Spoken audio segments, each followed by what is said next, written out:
好，大家好，欢迎收看 David 修车。今天跟各位介绍的是这台2019年的 Volvo CX-90的 Cabin Filter 的更换。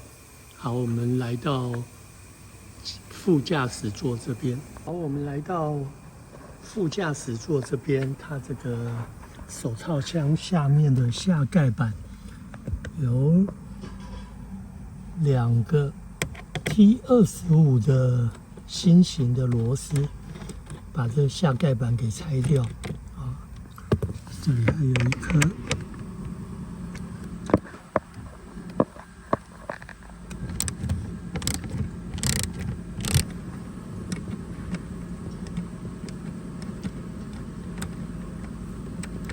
好，这螺丝取下来，我们可以把这下盖板抽出来。好，这时候我们可以看到这个 Cabin Filter 就装在这个位置，这有2个锁住它的旋钮。好，要给它搬开，这里还有一个，里面这里还有一个。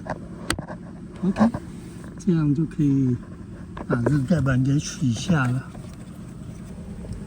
盖板在这个位置，我们把旋钮打开以后，可以把盖板取下，我们就看到了 Cabin Filter 就装在这个位置。我们把它抽出来，它有点弧度的位置。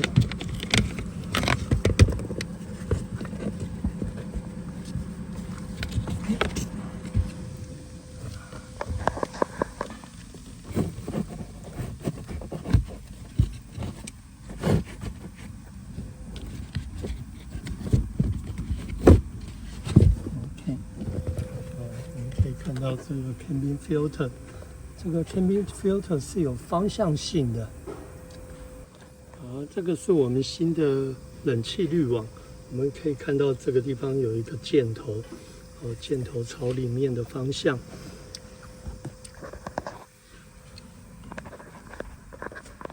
然后我们现在把这个新的冷气滤网给装回去，稍微有点弧度。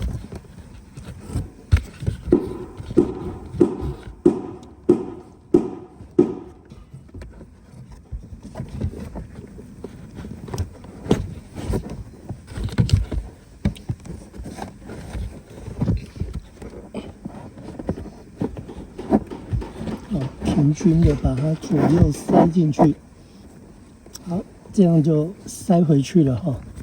我们再把这个下盖板给装回去，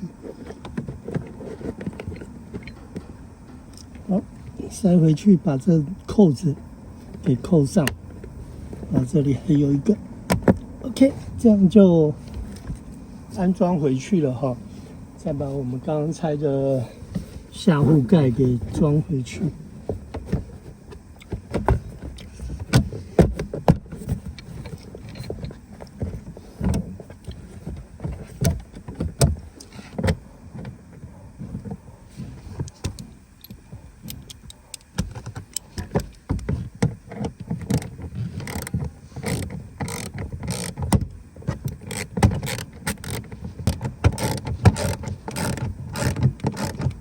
好，这样就安装好了。好，今天的介绍就到这里，谢谢大家的收看，拜拜。